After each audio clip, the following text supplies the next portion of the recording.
February 14, 2020. Tapos, wala ko kabalo nga mag-ato siya sa Surigao. Then, nagdala sa ako ng box. Kaya di ba, Valentine's Day. So, gift dadto. Wala na ko gi-check ang box. Kato di ay is, katong phone na ko nga gikan sa Cagayan. Dito sa box, ang cellphone na ko, ang kanang wallpaper, is iyahang picture nasa simbahan sa Surigao.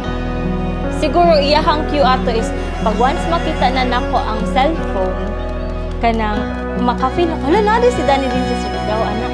Wala man ako siya gi-check. So, kato lunchtime to siya, tapos naggawas ko sa bangko. Tingala ko. Kaya na siya sa akong kilid. So, lagi ko kabalo. Nakalagi ko. Kaya syempre, wala ko na-expect. Tapos, magnala siya sa akin. Hi.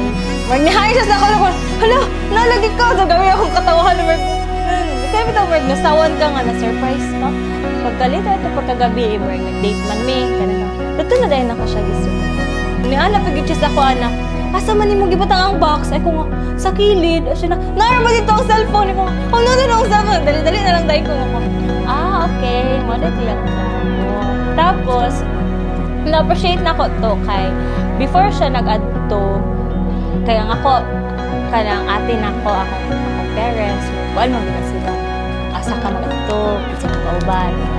So, before siya nag-add to, nanakit sila siya sa ate na okay ra ba na bisita ko kang Mariel dito sa Surigao.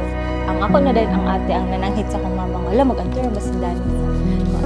Siguro right time sad siguro ba kanang perfect na gid nga time siguro nga na. So nag-prayer gid ko ato na if ma-feel na gid nako na wala ko'y lain gihuna-huna gyud kanang peaceful na kung huna-una ba wala bito na what if ing ani what if ing ana kanang ma-feel na nako na sugto na gid nako si Danny maringana dato na dayon nako siya gisugot.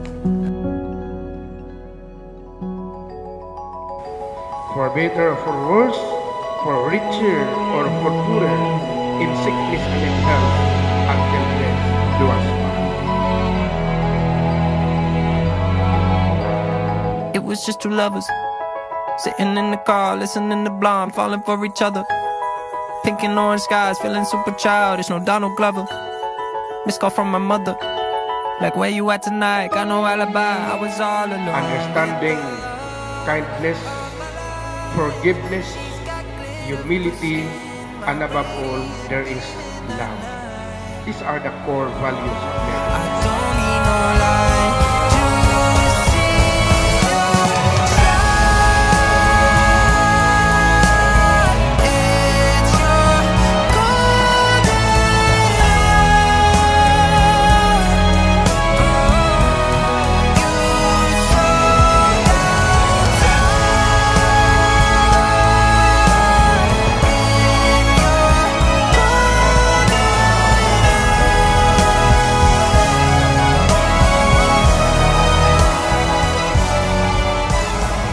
Mariel, do you take Danny John here present to be your lawful husband according to the right of our Holy Mother, the Church?